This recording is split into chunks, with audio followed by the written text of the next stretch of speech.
وباطنها على هذه النية وكل نية صالحة إلى حضرة النبي محمد صلى الله عليه وسلم. الفاتحة.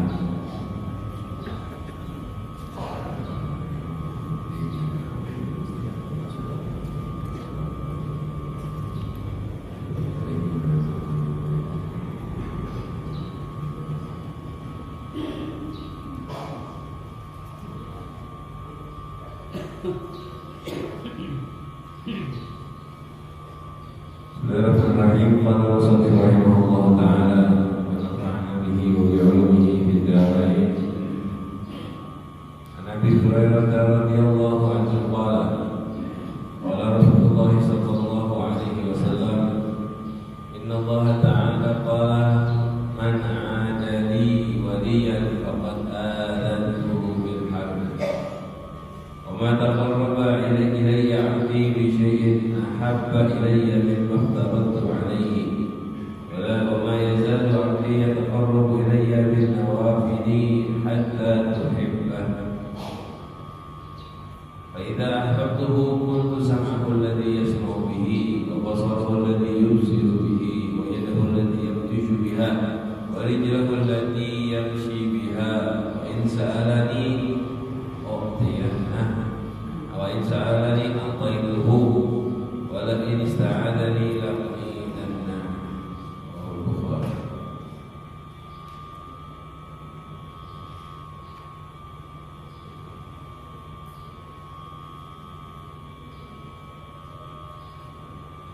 Hadis pertama di bab mujahadah, bab bersungguh-sungguh dalam menyembah Allah, beribadah kepada Allah Subhanahu wa ta'ala. Sudah kita baca bersama-sama ayat-ayatnya. Sekecil apapun yang kita tunjukkan tanpa kemudian usaha kita itu kita akan tahu hasilnya di akhirat nanti. Maka kita dianjurkan berusaha sekuat tenaga. Hadis pertama riwayat Abi Hurairah radhiyallahu anhu. Rasulullah SAW bersabda, Inna Allah Ta'ala qala, Rasulullah Ta'ala berfirman. Ini salah satu hadis qudsi. Jadi kita tahu bersama-sama ya. Rasulullah bilang qala Allah Ta'ala, Rasulullah SAW bilang qala Rasulullah SAW fima yarwihi an rabbihi azza wa jalla. Itu tanda-tanda hadis qudsi.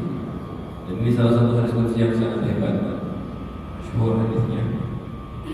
Inna Allah Ta'ala qala, sesungguhnya Allah Subhanahu wa ta'ala berfirman, man 'ada li waliyan, barang siapa yang memusuhi waliku, faqad adantuhu,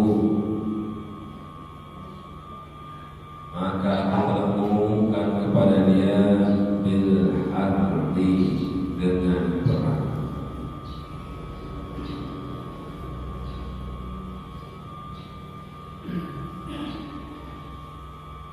Jadi Allah Subhanahu wa ta'ala mengumumkan kepada kita, siapa yang mengganggu, memusuhi waliku, maka aku berperang dengan dia. Tidak ada hamba yang mampu menyelamatkan diri, apalagi memberikan sekecil apapun bahaya bagi Tuhan. Orang-orang itu kan dua gambarannya, dia menyerang atau menyelamatkan diri. Dua-duanya tidak ada yang mampu ini. Hamba melawan Tuhan bagaimana? Ini ancaman yang sangat berat dari Allah Subhanahu wa ta'ala. Jadi hati-hati, jangan sampai memusuhi wali-wali Allah Subhanahu wa ta'ala. Ini sudah jelas ya. Saya insyaallah kita ini nggak ada yang memusuhi wali Allah Subhanahu wa ta'ala. Orang soleh, biasanya orang soleh itu nggak mungkin kita musuhi karena akhlaknya baik, hidupnya sopan santun. Cuman ya subhanallah, mungkin ada satu dua orang yang memang Allah ingin dia celaka dunia akhirat, tidak suka kepada wali. Biasanya orang-orang kafir, orang-orang kafir atau orang-orang munafik yang nggak ada iman di hatinya tapi mengaku Islam. Hanya mereka yang bisa seperti ini memerangi para wali. Kalau orang Muslim gimana yang percaya sama Allah, yang sholat, otomatis dia nggak mungkin benci wali.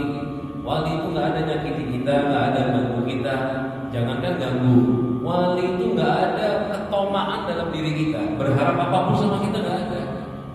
Jadi kalau punya kawan, nggak pernah berharap apa-apa, nggak pernah ganggu dia. Kira-kira dia bakal benci dia kan? Dia nggak toma akan harta pian. Dia nggak pernah ngomong kotor, nggak pernah ngomong yang menyakiti hati. Bahkan dia selalu tersenyum mungkin kepada kita. Nggak ada yang tidak suka dengan dia. Jadi ini ancaman sebetulnya terjadinya kebanyakan kepada orang-orang munafik, apalagi orang kafir. Orang musyrik insya Allah jarang ada yang memusuhi. Cuma yang sangat disayangkan kalau orang muslim kita sudah dikuasai hawa nafsu. Ada ulia salihin mengajarkan satu hukum, biasanya begitu. Hukumnya ini haram, contoh ya yang sering. Hukumnya ini riba. Apa sih ini? Riba terus. Lu kalau ketujuh lawan sini bisa. Nah ini kayak gini aja. Sudah jelas-jelas melawan hukum agama, tambahi menentang orangnya walinya Allah Subhanahu wa Ta'ala. Ini salah satu sebab utama mati suul Fatimah seperti ini. Salah satu sebab utama mati suul Fatimah. Lalu perlu kita perhatikan juga, barang siapa yang memusuhi menyerang waliku. Wali itu siapa dulu? Dia. Jangan sampai ini jadi alat untuk segelintir orang mempermainkan agama. Nanti banyak orang ngaku-ngaku jadi wali. Ya pasti banyak lah. Yang jadi nabi aja banyak ngaku jadi nabi. Dan subhanallah masih ada aja yang percaya. Kan kita sering lihat beritanya, ngaku jadi nabi ada yang percaya. Namanya aneh lagi. Masa nanti kan Allahumma sholli ala sayyidina Muhammad misalnya. Nanti kalau pakai bahasa Indonesia nabinya siapa misalnya? Nabinya contoh aja contohnya. Nabinya Parno misalnya atau apa? Nabinya apa? Allahumma sholli ala fulani. Kan enggak enak bahasanya. Bayangkan sendiri udah coba. Allahumma sholli ala anak. Karena pantas kan bahasanya. Contoh aja itu. Ngaku jadi nabi ada. Enggak tanggung-tanggung. Apalagi yang jadi wali banyak sekali ini malah. Walaupun kadang-kadang ngomong merasa dirinya wali. Nah siapa itu wali sesungguhnya? Biar kita tahu, wali itu bukan orang yang punya keramat, bukan orang yang punya keajaiban, bukan. Ini kesalahan kita sebagai orang awam. Positif keramat wali itu bukan. Keramat itu ditampakkan pada wali. Jadi wali dulu baru ada keramat. Kebalik, bukan jadi wali karena keramat. Wali itu siapa sih? Dasarnya wali adalah orang-orang. Ya, ini ada apa namanya? Dijelaskan sama ulama. Bermacam-macam, nanti saya ringkas di akhir bagaimana. Wali adalah man tawallallaha bil ta'ati wat taqwa. Orang yang menjadikan Allah sebagai pemimpinnya dengan takwa, dengan taat, maka Allah akan menjaga dia dengan penjagaan dan pertolongan. Allah akan menjadi walinya dengan penjagaan dan pertolongan. Atau wali diartikan dari kedekatan. Minal wali, dia dekat. Wali itu apa? Al-tariq ila Allah Ta'ala bi taqarrub ilaihi bi ittiba'i awamirihi wa nawahihi. Wali itu bisa juga diartikan dalam bahasa dekat. Maksudnya apa? Orang-orang yang mendekatkan diri kepada Allah dengan mengerjakan perintah, menjauhi larangan, memperbanyak amal sunnah, wal iktar bil nawafil ibadah, memperbanyak amal sunnah dan menjauhi amal-amal yang tidak yang makruh. Itulah para ringkasnya gini lah. Ringkasnya seperti ini. Kalau kita lari ke bab takwa, wali itu orang yang mengerjakan perintah, menjauhi larangan, mengerjakan perintah halal, perintah wajib dan perintah sunnah. Nah itu wali. Kalau kita kan takwanya kita kerjakan wajib, meninggalkan haram. Kalau wali mengerjakan perintah wajib dan mengerjakan perintah sunnah, ditambahi mengerjakan segala sesuatu dengan banyak yang membuat dia dekat kepada Allah. Mengerjakan segala sesuatu yang membuat dia kepada Allah dengan sangat banyak. Sehari hadap Quran sekali, itu kan taat, amal baik. Sunnah gak usah ditanya, dikerjakan sebelah tangan. Amal taat apa yang dia mau dikerjakan dengan banyak. Quran sekali hatam, ada yang 2 kali hatam sehari. La ilaha illallah sehari 70.000 kali. Subhanallah 70.000 kali dan seterusnya. Jadi kalau beramal banyak ikhlas, itu taatnya wali, takwanya wali. Wajtinabun nawahi, meninggalkan larangan Allah. Yang haram jelas meninggalkan, sama kayak kita. Kita kan awam, takwanya meninggalkan yang haram. Wal makruh, wali meninggalkan yang makruh. Enggak ada wali mengerjakan yang makruh itu enggak ada. Walaupun mungkin sesekali kelihatan, sesekali kadang-kadang cuma menunjukkan bahwa ini tidak haram untuk pengajaran. Tapi wali meninggalkan yang makruh. Jadi enggak ada istilahnya wali makan berdiri terus-terusan. Itu kalau buang air kecil berdiri terus mungkin jadi wali. Kenapa mengerjakan makruh? Cuma ini gambaran aja ya. Tapi kita bukan menilai orang. Ini kan kaidah. Meninggalkan yang haram, meninggalkan yang makruh, jangankan yang makruh kata ulama, bahkan meninggalkan sebagian mubah. Mubah itu hal yang boleh-boleh saja. Karena takut kena makruh. Meninggalkan yang mubah karena takut kena makruh. Ini wali Tuhan. Ini kaidah yang dari dulu dipakai. Bahkan dulu ini bukan cuma dipakai buat wali, orang muslim yang taat harus punya ini. Saya ulangi, ini kaidah penting sekali. Mengerjakan wajib, mengerjakan sunnah dan memperbanyak amal taat.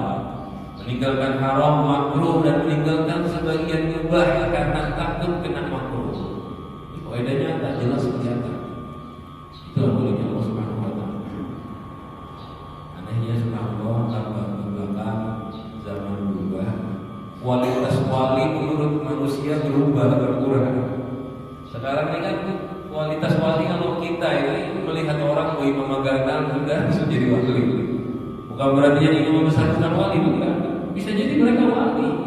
Cuma kita ini kadang-kadang melihat orang viral di media sosial wali, kan sampai sekarang begitu. Melihat orang apakah wali? Banyak hartanya, wali benar sedikit kaya, punya ada 10. Nah, ini kekurangan di akhir zaman. Memang begitu di akhir zaman. Rasulullah bersabda, "Idza usnidal amru ila ghairi ahlihi fantadhiris sa'ah." Kalau sesuatu telah disandarkan kepada selain ahlinya, selain orang yang berhak, maka tunggulah kiamat. Artinya apa? Salah satu tanda kiamat, orang-orang memiliki julukan, memiliki derajat yang bukan haknya mereka. Ini kita jadi sudah tahu siapa itu wali. Jangan sampai nanti ada seseorang yang kelihatannya kadang mengajar. Tadi di kaidah wali biar tadi kan sudah baca semua ya. Adalah berdakwah ada kan? Ngajar ada kan? Wali tadi ada tulisan tak mengajar, tidak kan? Kadang-kadang wali nggak ngajar. Dia dakwah tapi dakwahnya bukan tentang ceramah, bukan. Dakwahnya dengan caranya dia sendiri. Kadang ada orang kayaknya biasa aja, biasa, hidupnya biasa, nggak jadi golongan ulama kan, tapi mengerjakan perintah, wajib, sunnah, bahkan banyak sekali taatnya. Ninggalkan yang haram, ninggalkan yang makruh, nggak pernah mengerjakan makruh, ninggalkan mubah karena takut kena makruh. Ini wali Allah. Makanya kita perlu hati-hati ya. Kadang-kadang ada orang biasa, baju biasa, tapi selalu ada dalam taat kepada Allah. Ini kayak gini yang lebih menakutkan. Mungkin kalau kayak ulama yang dulu di depan terkenal, kita udah hati-hati dari awal, sudah sopan. Tapi kadang-kadang ada orang yang biasa, miskin, hidupnya susah, duduk di sekitar kita, tapi dia taat kepada Allah. Dia adalah wali Allah Subhanahu wa taala. Dan yang seperti ini, wali itu ya, wali itu tidak harus dia tahu dirinya wali. Apalagi orang lain. Wali itu sidin sendiri tidak harus tahu dirinya wali. Bahkan kebanyakan wali itu malah dia merasa dirinya bukan wali, dia orang biasa. Merasa dirinya orang biasa karena tawadhu dalam hatinya. Dan dia jangan dikira ini kayak kita kan belum jadi wali ya. Jadi kita ngiranya kalau jadi wali itu ada apa namanya, ada wisudanya, diangkat, ada. Jadi wali itu nggak ada proses angkatan jadi wali. Mungkin pernah dengar ceritanya, bulan diangkat jadi wali. Ada proses khususnya, nggak ada ritualnya, nggak ada. Udah jalan seperti hidup normal. Bisa jadi salah satu dari yang sekarang walinya Allah nggak ada yang tahu. Mudah-mudahan salah satu dari kita jadi walinya Allah.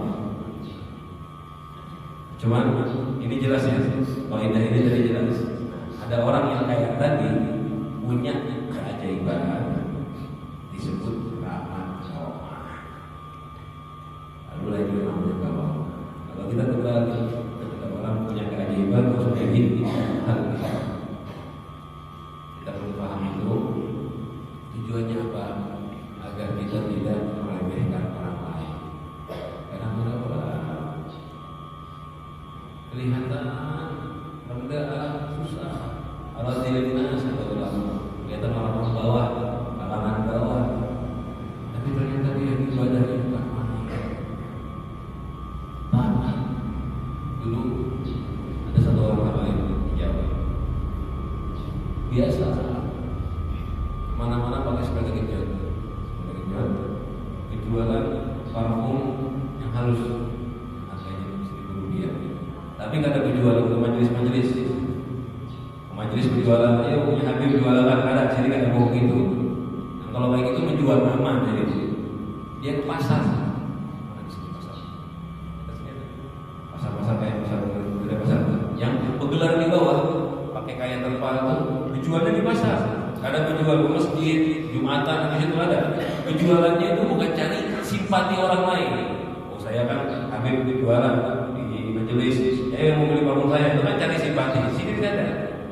Ke pasar bergelar duduk di bawah.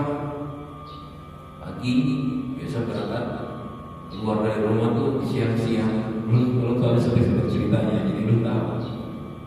Jam 8 sampai jam 10. Pokoknya sebelum turun udah pulang. Gimana? Dan gak ada apa-apa. Orang nggak tahu dia itu siapa, nggak tahu. Nggak ada yang tahu.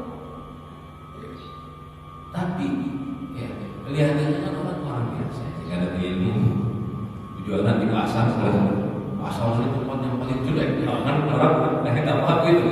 Abu Bakar bilang di ilallah di aswabuha, tempat yang paling jelek adalah pasar. Jadi masuk pasarnya baca doa, niatnya sedekah wajib buat keluarga. Tapi kalau dia perhatikan hidupnya, handphone nggak ada, jalanannya telepon rumah nggak ada, telepon rumah nggak ada. Pakainya apa? Sebelum subuh itu ya sudah jelas lagi yang mulai bersih. Dari keluarganya cerita, dari mulai kecil nggak pernah subuh kecuali udah mandi udah beres dari kecil, istiqomah. Yang mulai dan ya memang begitulah kebaikannya ada. Orang melihat dia ini orang susah, orang sakit, nggak bisa ceramah ya nggak bisa katanya. Tapi ketika dia ikhlas, nggak mau minta kepada manusia, ibadah, taat, kerjaannya hanya kesibukan akhirat. Ini kayak gini yang bisa jadi wali Allah Subhanahu wa taala. Coba lihat kalau kita ada orang yang biasa macam itu, kerjaan biasa, tapi dia nomor satu ya tinggal dengan hawa, nomor satu kuncinya wali kan. Ada yang kayak kalau udah begitu pastilah manusia kayak kita ini mandangnya sebelah mata. Anggap besar, lain ulama besar. Tapi kayak gini berjualan, tapi berjualannya berjualan betulan, seadanya. Ada yang berjualan ngejar-ngejar dunia kan? Bukan berjualan yang ingin memperkaya diri, enggak. Berjualannya cuma cari nafkah wajib selesai. Dan ketika berjualan bisa jadi hatinya sudah ingat sama Allah Subhanahu wa taala. Kita kadang-kadang lagi sholat hatinya nggak ingat sama Allah Subhanahu wa taala. Makanya hati-hati dengan yang seperti itu. Ini saya kasih gambaran contohnya. Tujuannya apa? Biar kita ini tidak meremehkan siapa. Kadang-kadang bisa jadi ada seorang wali yang biasa di sekitar kita seperti itu. Tujuannya begitu.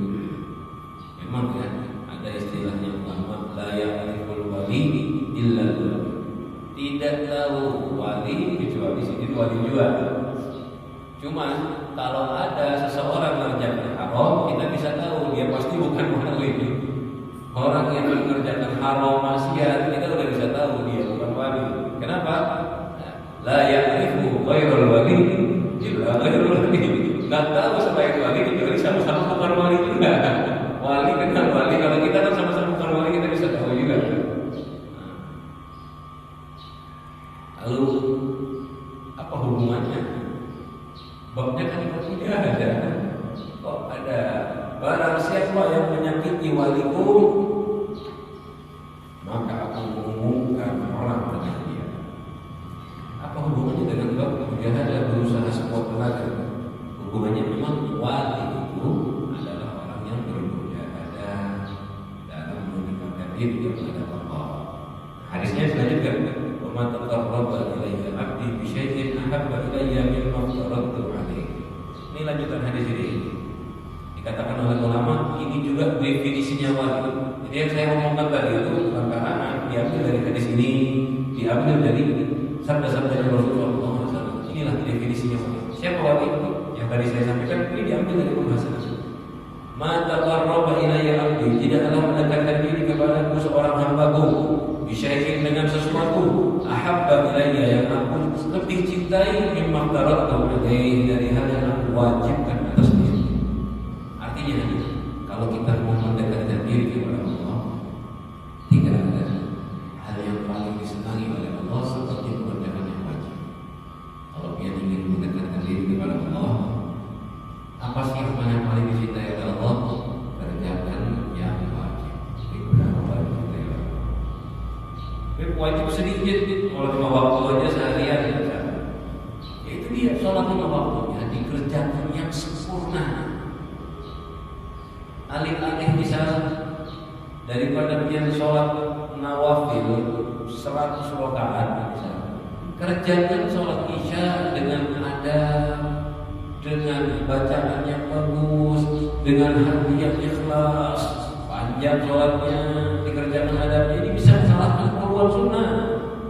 Atau fardu itu dikalikan 40 atau 70 kali lipat sunnah. 70 kali lipat ya. Di Ramadan seperti itu. Wajib pahalanya naik 70 kali lipat, sunnah pahalanya naik seperti wajib. Loh, kenapa kok sunnah kok jadi wajib?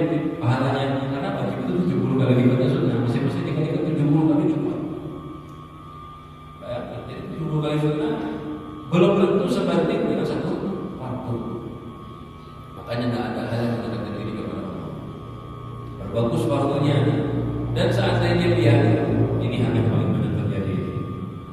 Seandainya kita tuh punya fardu yang tertinggal, di sampai dibantu punya dinasihati. Kalau ada teman yang punya wajib ketinggalan, contohnya potong sholat, punya sholat yang tertinggal, ada beberapa hari, atau beberapa minggu, atau mungkin alhamdulillah bahkan ada beberapa tahun tertinggal ada sholat. Apa yang paling baik dia kerjakan? Dipotong sholatnya, dipotong sholatnya. Dulu mau sholat malam yang boleh, tapi saya punya potong sholat, bagus mana?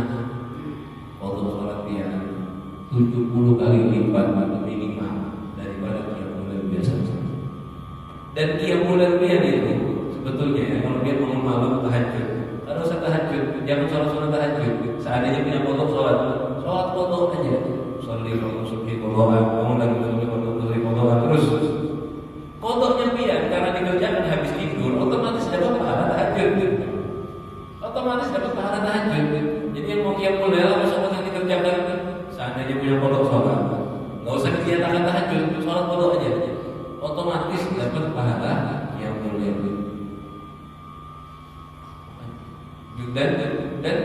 Dan selain pahala qiyamul lail, lebih dulu dapat pahala paling dicintai oleh Allah.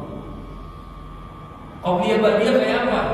Kalau punya foto wajib, kada usah qabliyah ba'diyah, langsung aja foto. Jadi masuk ke masjid, orang qabliyah langsung sholat foto. Kenapa? Afdal foto, pahalanya lebih besar, dan foto sholat hukumnya wajib, qabliyah hukumnya sunnah. Belum ketujuh sunnah, beresakan dulu yang wajib. Ibarat kata, ini contoh aja ya, orang bayar utang, bunganya aja yang dibayar utangnya adalah dibayar. Ya sekian nggak mungkin terlepas dari hutang tadi. Bunga haram ya, ini jadi contoh aja. Utangnya dilunasi, biar apa? Biar nggak habis, biar habis hutangnya. Begitulah kerjakan apa namanya untuk sholat itu sangat penting hadirin sekalian, sangat penting. Dan jangan takut nanti kalau foto udah beres, silakan lanjutkan sunnah. Foto dulu. Ini kalau kita ambil pola yang apa namanya yang utama, yang paling umum. Dan malah Ibnu Hajar, ini gambarannya ya, bukan untuk biar menghakimi orang. Ini Ibnu Hajar tadi jelaskan. Barang siapa yang punya foto sholat wajib, dia itu kata Ibnu Hajar haram melakukan sholat sunnah. Ibnu Hajar bilang begitu. Ini tapi jangan buat menghukumi orang lain lah. Ini hukum berat kan. Orang yang punya foto wajib, dia nggak boleh mengerjakan sholat sunnah. Artinya bukan pada sholat beringan, bukan. Kalau mau sholat, ya sholat foto aja terus habiskan waktunya untuk memfoto sholat. Ke masjid. Kalau usah tahiyat lagi sudah langsung bisa foto subuh. Otomatis kalau tahiyat masjid pasti dapat. Tahiyat masjid itu otomatis dapat dengan sholat apapun juga. Qobliyah foto terus. Nah, gambarannya nggak boleh sholat sunnah kata Ibnu Hajar. Apalagi biar santai nonton TV, apalagi biar santai main apa namanya main catur. Nggak boleh semua. Harus dibereskan foto sebentar. Ulama mengatakan lebih ringan dari itu, ya foto sebisanya. Apalagi mata Ahmad bin Hanbal, dari Muhammad dan Imam Ahmad sangat gampang sekali masalah foto. Saya ringkas saja ya, saya untuk bahas masalah fikihnya panjang lebar. Cuma saya ingin kasih gambaran buat kita semua. Ini bukan buat menghukumi orang, kita pribadi. Kalau punya foto sholat paling bagus, gak usah sunnah dulu, foto dulu. Karena hukumnya foto itu wajib, pahalanya 70 kali lipatnya. Dan tidak ada yang lebih dicintai oleh Allah seperti kita melakukan wajib yang besar. Foto udah beres, wajib dikerjakan terus. Kalau orang soleh masih kurang. Kita sehari sholat yang wajib cuma 5 kali ya. Zuhur, asar, maghrib, isya. Apalagi yang wajib? Puasa bulan Ramadan aja cuma 30 hari. Sedekah, zakat cuma 2,5% dari harta dia. Kalau orang soleh pasti ngerasain kurang. Tambah. Wa ma yazadu 'abdi yataqarrabu ilayya bin nawafil hatta uhibba. Dan tidaklah seorang hamba terus mendekatkan diri kepadaku bin nawafil dengan sunnah-sunnah. Salat 5 waktu udah beres, tambahi qobliyah, ba'diyah. Tambahi salat duha, tambahi salat isyraq kita habis ini. Isyraq yang duha itu ada 2 pendapat ulama. Ada yang mengatakan isyraq salat terpisah, duha salat terpisah. Tapi yang utama isyraq dan duha itu sama. Yang kita pakai di sini isyraq dan duha salat terpisah. Kenapa? Karena kita salat isyraqnya pas matahari terbit. Jelas ini ya. Kayak kita pakai isyraqnya kita itu sholat terpisah, bukan yang isyraq dan duha. Karena kalau isyraq dan duha sama, kita harus sholat isyraq 16 menit setelah matahari terbit. Itu baru isyraq yang digambarkan ulama duha. Itu kaulnya Ibnu Abbas saya main. Jadi yang kita pakai isyraq dan duha terpisah. Karena kita kan pas matahari terbit langsung sholat.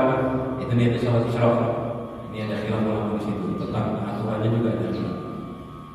Lakukan sholat duha, sholat witir terus ulang kan cuma 17 rakaat saja. 4 rakaat itu kalau kita sholat paling 6-7 menit. Zuhur kayak tadi kita subuhan ya karena kita sholatnya agak panjang aja lawas. Kalau pakai pulau rakaat sampai nanti dalam golkar cepat. Orang sholat merasa kurang, nambah terus menerus. Sholat sunnah, kemudian zakat cuma 2,5%, tambahi sedekah, sampai 10% dari hartanya, bagus. Ada lagi yang sedekah sampai 40% dari hartanya. Kenapa? Kata dia 60% saya sudah cukup, sisanya diberikan di jalan Allah. Allah. Karena kalau sisanya ditimbun, jadi hisab yang panjang di akhirat nanti. Itu walinya Allah. Puasa bulan Ramadan aja, yang paling kan 1 hari Ramadan. Rasa kurang, tambahin Asyura, tambahin Dzulhijjah, ada yang nambahin Senin Kamis, bahkan ada yang hebat puasa Daud. Paling hebatnya puasa itu. Sunnah dikerjakan sama dia. Banyak nambahin puasa dan seterusnya. Kalau banyak melakukan ini nggak berhenti. Sholat sunnah, bukan cuma kopiah badia dan witir, sehari sampai 100 rakaat. Berapa ulama pagi itu adanya mereka habis isya, habis duha, selesai duha, nambah sholat sunnah pagi, sholat nafil mutlak. Apa itu yang dia kerjakan berapa banyak? 100 rakaat. 100 rakaat pagi. Ngaji sehari 1 kali hatam Al-Quran. Adalah yang buat sehari susah apa?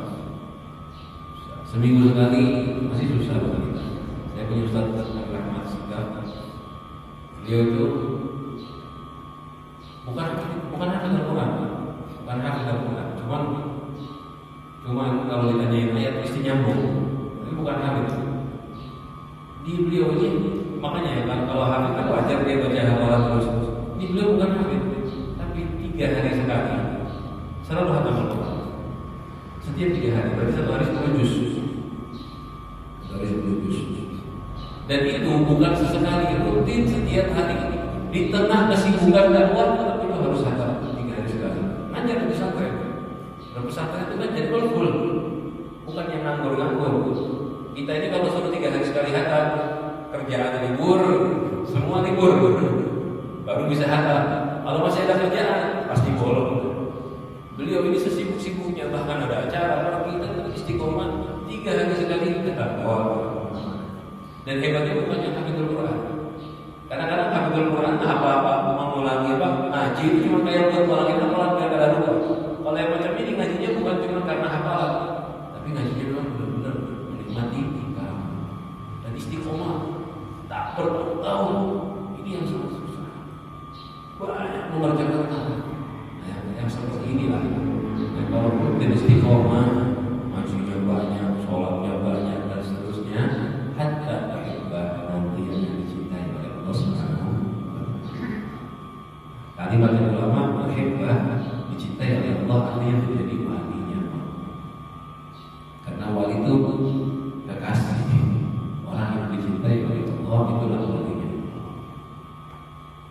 Ini definisi wali menurut sebagian ulama diajarkan oleh Rasulullah SAW. Menjaga wajib dan memperbanyak sunnah sampai dicintai oleh Allah.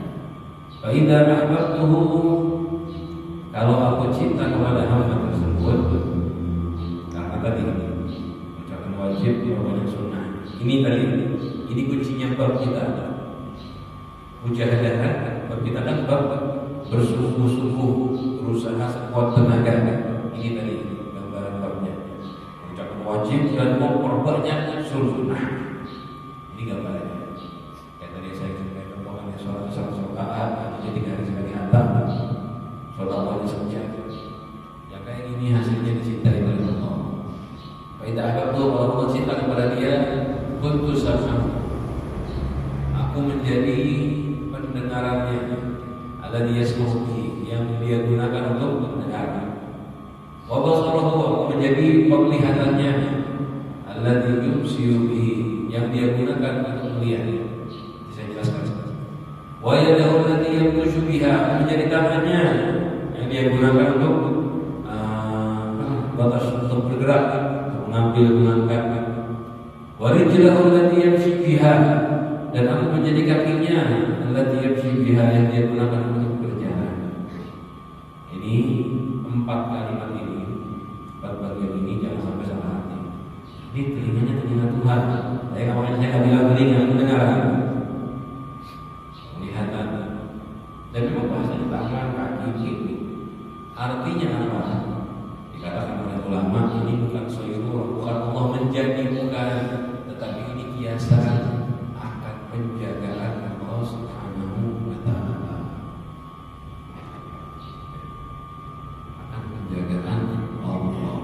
Contoh gini, kadang-kadang raja itu mengirim utusan, lalu ngomong, itu di situ lisan saya, itu di situ ada mata saya. Raja memiliki beberapa mata di kampung. Raja memiliki beberapa mata di kampung, bukan mata ini. Nanti orang-orang yang menjadi perwakilan melaporkan ke raja, dia melihat, dia lapor ke raja. Itu gambarannya begitu. Lu punya telinga di mana-mana, ada nggak yang pernah ngomong kayak gitu? Lu punya telinga di sana, lu punya telinga di sana. Artinya ada orang yang kasih kabar satu. Telinga lu tersebar di mana-mana, bukan telinga lu banyak. Itu kiasan. Artinya apa? Kalau kayak raja tadi, kayak saya di gambaran, mata saya di situ saya melihat. Tapi kalau ini dibalik, dia itu melihat dengan penjagaan saya. Dia mendengar dengan penjagaan saya. Dia berbicara dengan penjagaan saya, dan seterusnya. Jadi seorang wali tadi yang taat itu apapun yang dia kerjakan dengan penjagaan dari Allah. Dan Allah jaga benar-benar. Contohnya aja ini gambaran kecil. Ibu-ibu bisa. Iya, saya sering kasih contoh. Ini contoh salah satu penjagaannya. Ibu-ibu bisa nggak pakai kerudung, ketemu sama orang biasa, malu kan? Ini yang hidupnya biasa. Sebagian orang cuek ya. Alhamdulillah ya, saya mau ibu-ibu hadirin sekalian. Biasanya biar supaya berjilbab. Seandainya pakai baju yang biasa ada sopan, pakaian baju sehari-hari di rumah. Ketemu tetangga, ketemu orang biasa, kayak apa rasanya? Santai. Tapi ketika ada orang soleh lewat kayak apa? Dia berjilbab gitu. Udah berjilbab, digoyang-goyangkan, dirapikan lagi, malah kadang-kadang mau jadi betul-betul. Ngerasa baju dulu kalau sopan digigir, menunjuk. Kenapa kok begitu sih? Kenapa kok lebih menutupi diri daripada sebelumnya? Karena Allah menjaga matanya wali, biar dibuat malu. Dulu pernah ada satu orang, jadi bingung. Kenapa perempuan dia diperhatikan, dia dari Yaman ke Indonesia, dia melihat Jawa. Di sini alhamdulillah ibu, kemudian misalnya dengan di Jakarta itu biasa sekali orang keluar dari rumah kan kerudung. Jadi melihatin orang belanja sayur, tukang sayur di depan rumah pada kerudung. Pas ada satu ulama lewat, lagi pada malu masuk ke rumah, sembunyi. Teman dulu nanya, ini orang-orang kayak apa ini perempuan ini? Sama tukang sayur kadang malu, giliran ustadznya lewat malu. Bagus, bukan jelek. Cuman kenapa mereka begitu malunya pilih-pilih? Kenapa malunya pilih-pilih, tutup auratnya pilih-pilih di depan siapa? Menjawab utamanya, Allah menjaga mata orang soleh agar tidak melihat auratnya mereka. Sayang kan? Dijaga oleh Allah Subhanahu Wa Taala karena Allah sayang kepada matanya beliau. Dijaga matanya agar tidak terlihat Allah. Itu loh, kadang-kadang begitu. Saya sampai semua. Ini contoh. Kita ini kadang-kadang ngomong budayaan sampai tertawa-tawa kan. Malah kadang-kadang Allah bilang ada yang bergibah di antara kita. Coba lihat kalau duduk sama wali Allah, ada orang soleh, ulama besar, berceramah, beranilah kita juga di depan sini? Berani. Kenapa? Nggak tahu. Itu timbul begitu sendiri. Walaupun tiap hari ibarat kata tukang ghibah, makanan harian itu. Kalau udah ketemu wali, ya, ayo ghibah seperti biasa. Kenapa? Allah menjaga telinga wali tadi agar nggak mendengarkan maksiat dari kita. Ini salah satu maksiat. Jadi jangan salah paham. Allah jadi telinganya. Mau dia kalau dengar jangan jauh. Mau dia kalau melihat bisa terus pandang bisa. Tapi itu berbeda banget, itu trauma. Kadang-kadang Allah menjadi penglihatannya dia. Bisa juga ditafsirkan begini. Kalau dia melihat, kadang-kadang menyebabkan sesuatu yang tidak dilihat oleh orang lain. Kan wali begitu. Bisa melihat sesuatu yang tidak dilihat oleh orang lain. Bukan melihat alam sebelah lah. Itu kebanyakan palsu, itu jangan percaya. Tapi pada anak lahir ini apa namanya? Punya indera keenam. Bisa melihat alam sebelah. Itu nggak ada. Biasanya dia itu kayak gitu dirasuki jin atau didekati jin. Jin ya setan satu aja. Atau dibuat halusinasi. Halusinasi itu apa? Dia nggak melihat, tapi seakan-akan melihat. karena jin itu masuk ke dalam tubuh kita aliran darah dan dia bisa mentak-atik di otak kita. Nanti itu kita bahas pada waktunya. Kalau wali bukan melihat macam itu, dibukakan hijab memang oleh Allah Subhanahu wa taala. Wa insa'alani, kalau wali berminta kepada Allah, Allah akan kabulkan. Wala ista'adani la dan Allah akan melindungi jika wali tersebut meminta perlindungan. Jadi wali itu kalau minta pasti dikasih insyaallah. Dan kalau minta perlindungan pasti dijaga oleh Allah Subhanahu wa taala. Itulah wali Allah Subhanahu wa taala. Jadi hasil dari usaha dia ibadah, karena semuanya menjadi ketaatan ibadah, kemakmuran dan diangkat menjadi walinya Allah Subhanahu wa taala. Itulah hasil dari mujahadah menjadi wali Allah. Cuma ingat ya, jangan sampai terjebak, jangan minta jadi wali. Kadang orang Allah jadikan saya wali. Yang dipikirannya bukan ibadah, yang dipikirannya pengen bisa melihat batinnya orang, pengen bisa melihat masa depan, itu bukan wali. Itu salah satu permintaan yang salah. Jadi insya Allah kita akan masuk di pada bulan yang datang. Mudah-mudahan kita belajar bisa kita amalkan. Dan ini wassalamualaikum warahmatullahi wabarakatuh.